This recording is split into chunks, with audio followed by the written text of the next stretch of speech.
एक 16 साल की नाबालिग लड़की जिसकी उम्र बहुत कम थी, लेकिन इतनी कम उम्र में ही वो शादी के सपने देखने लगी थी, क्योंकि वो एक लड़के को पसंद करती थी, उसी के साथ शादी करना चाहती थी।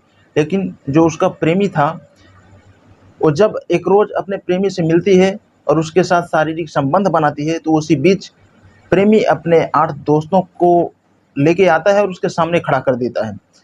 और वो बोलता है कि अगर तुम हमसे प्यार करती हो, तो जैसे हमारे साथ तुम करती हो, तो इन 8 लोगों को भी तुम्हें संतुष्ट करना पड़ेगा, तब मैं मानूँगा कि तुम मुझसे प्रेम करती हो।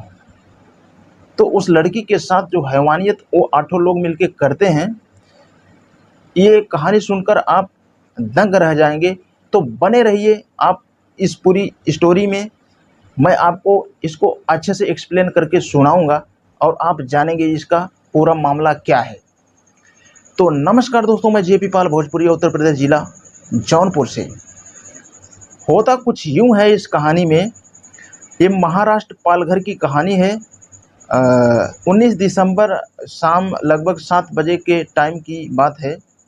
लड़की का नाम अवंतिका, जिसकी उम्र 16 साल का होता है। वो अपने दोस्त के यहाँ पे जा रही होती है। वो अपने घर से चली जाती है, लेकिन घंटों गुजर जाते हैं, वो वापस नहीं आती है। उसके दोस्त के घर पर जब फैमिली वाले पहुंचते हैं, तो पता चलता है कि अवंतिका तो यहाँ पर आई ही नहीं है। थाने में जाकर उसकी गुमशुदा की रिपोर्ट को दर्ज करवाते हैं। उसके फ़ोन पर जब फ़ोन किया जाता है, तो फ़ोन भी स्विच ऑफ था। फैमिली वाले इंतज़ार करने लगते हैं कि हो सकता है हमारी बेटी अपने किसी दोस्त के यहाँ पर हो, या फिर गुस्से में कहीं चली गई हो। ये सारी चीज़ें सोचकर वो अपने दिल को समझा रहे थे। लेकिन जैसे ही सुबह होती है, तो सुबह 11 बजे के टाइम पर वहीं थाने से पुलिस का फ़ोन अवंतिका के फैमिली वालों के पास जब आता है कि आपकी बेटी मिल चुकी है, तो उसके घर वाले खुश हो जाते हैं। लेकिन उनके दिमाग में सवाल ये था कि वो रात में थी कहाँ। वहीं फैमिली वाले जब थाने में पहुंचते हैं, अपनी बेटी को देखते हैं, तो उनके पैरों तले ज़मीन खिसक जाती है, क्योंकि अवंतिका के पूरे चेहरे पर खरोंच आ गए थे। उसकी हालत बहुत ही ज़्यादा ख़राब थी। वो अपने माता पिता को देखकर फ़ौरन गले लग जाती है और पुलिस उसको हॉस्पिटल पहुंचाती है। तो पता ये चलता है कि अवंतिका के साथ कुछ गलत हुआ है। जब फैमिली वाले अवंतिका के पास पहुंचते हैं और उससे प्यार से पूछा जाता है, पुलिस बोलते हैं कि आप ही लोग पूछताछ कीजिए। तो अवंतिका जो शुरू से कहानी बताती है, वो सुनकर आप चौंक जाएंगे, और ये कहानी लड़कियों के लिए बहुत ज़रूरी है। अवंतिका बताती है कि मैं कुछ दिन पहले से फेसबुक चला रही थी, मेरी वहीं से एक लोगों से बात होने लगती है, और वो लड़का मेरे गांव का ही था। फेसबुक से ये घंटों घंटों लगातार बातचीत होती ही रहती है। सारी चीज़ फेसबुक से हो चुकी थी, यहाँ तक शादी की भी बात हो चुकी थी। अब रोज़ डेली ऐसा ही चल रहा था। फिर धीरे धीरे सिलसिला आगे तक जाता है।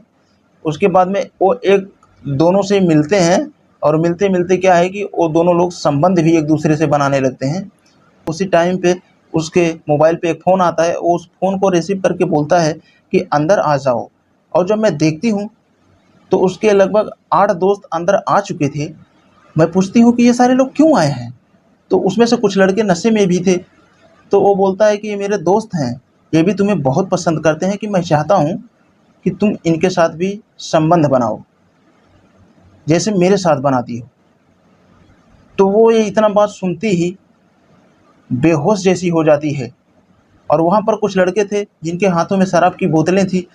और ये सुनने के बाद वो वहाँ पे वो लड़के अवंतिका के ऊपर टूट पड़ते हैं। वो एक एक करके बारी बारी से उसके साथ बलात्कार करते हैं। जब अवंतिका चिल्लाने की कोशिश करती है, तो उसके मुंह में कपड़े को ठोस दिया जाता है, और इतनी हैवानियत के साथ उसके साथ रेप किया जाता है कि अवंतिका ये बोल रही थी कि मैं बता भी नहीं सकती कि ऐसी ऐसी दरिंदगी वो लोग मेरे साथ किए।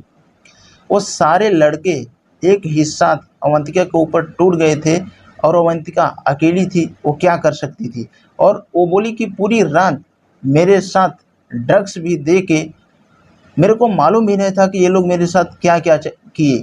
जब तक मैं होश में थी, तब तक तो हमें पता चला, लेकिन जब ड्रग्स का सेवन हमें ज़बरदस्ती ये लोग करवाए, तब हमें बिल्कुल भी नहीं मालूम चला कि ये लोग हमारे साथ क्या क्या हरकतें किए। और जो मेरा प्रेमी था वो मेरी वीडियो शूट कर रहा था, उसके और दोस्त मेरे साथ रेप कर रहे थे और हमसे बोल भी रहे थे कि मैं यहाँ से अगर किसी को कुछ भी बता रही हूँ तो इस वीडियो को दिखा दिया जाएगा। और सुबह के टाइम पर वो लोग जब हवेली से हमें बाहर लेके आते हैं, जो झाड़ियाँ हैं समंदर के किनारे, वहाँ पर जब उनको लगता है कि मैं मरने वाली हूँ, मेरी जान निकलने वाली है, तब उसमें से एक लड़का मुझे वहाँ से लगभग 2 किलोमीटर दूर तक लाता है और छोड़कर जाने वाला होता है। उससे पहले मुझसे बोलता है कि ये बात तुम किसी को मत बताना कि हम लोग कौन थे, और ना ही अपने प्रेमी का नाम बताना, क्योंकि अगर तुमने ऐसा बताया तुम्हारे वीडियो को सोशल मीडिया पर वायरल कर दिया जाएगा और तुम्हें जान से भी मार दिया जाएगा। तो वो अब डर जाती है। वहीं पुलिस अवंतिका के बॉयफ्रेंड को ढूंढ रही है और इसके बाद जो भी उसके यार दोस्त थे उनको भी गिरफ्तार किया जाएगा, जेल भेजा जाएगा। लेकिन अवंतिका इस दुख भरे सदमे से बाहर नहीं निकल पा रही है, क्योंकि पहली बात उसके बॉयफ्रेंड ने उसको धोखा दिया और दूसरी चीज़ उसके साथ 8 लोगों ने दरिंदगी की हैवानियत पार कर दी और शायद वो इस दर्द को कभी नहीं भूल सकती। उसका कहना था कि जो कुछ भी हुआ वो सब मेरी गलती की वजह से हुआ, लेकिन जो भी मैंने किया उस लड़के के साथ आंखें बंद करके भरोसा कर लिया, यही बहुत बड़ी गलती थी मेरी। लेकिन मैं उस पे उम्मीद कर रही थी कि वो ऐसा कभी कर ही नहीं सकता था, लेकिन फिर भी वो ऐसा कर गया। क्योंकि मैं अपने दोस्तों को भी यही बताती थी कि जिस लड़के से मैं बात करती हूँ और वो सबसे बहुत अलग है, बहुत अच्छा लड़का है, लेकिन उसकी सच्चाई मुझे नहीं पता थी कि वो नशा भी करता था और ड्रग्स भी लिया करता था। जब वो मेरे साथ हैवानियत कर रहा था उस टाइम पे वो ड्रग्स ले लिया था, इतना हमको याद है। अगर मैं उसके ऊपर भरोसा ना करती तो शायद ये मेरे साथ ना होया करता। ये सिर्फ अवंतिका का सारी लड़कियों के लिए बताना था कि आप लोग किसी के भी ऊपर भरोसा ना करें, क्योंकि आज के डेट में ये किसी को भरोसा देने और सुनने लायक नहीं है। आज का ज़माना बहुत ख़राब हो गया है। एक छोटी सी गलती बहुत बड़ी गलती हो जाती है, लेकिन धोखे की खास बात ये होती है कि उसको मिलने से पहले ढेर सारा भरोसा उठता है। तो इसलिए भरोसा करिए, आंखें खोल कर करिए, अपना ख्याल रखिए और अपने फैमिली का ख्याल रखिए। और इस वीडियो को बनाने का मकसद मेरा बस यही इतना था कि आप लोग जागरूक रहें और ख़ुद को बचा के रखें। तो आज के लिए बस इतना ही। मिलते हैं किसी नेक्स्ट स्टोरी में। ये वीडियो से आप क्या सीखे ज़रा कमेंट्स करके ज़रूर बताना। और जाते जाते बस इतना कहना चाहूँगा कि अगर ये हमारा वीडियो आप फेसबुक पे देख रहे हैं तो हमारे पेज को फॉलो करना, और ये अगर यूट्यूब पे देख रहे हैं तो हमारे चैनल को सब्सक्राइब ज़रूर करना, ताकि फिर भी कोई वीडियो मैं लाऊँ तो आप तक आसानी से पहुँच सके।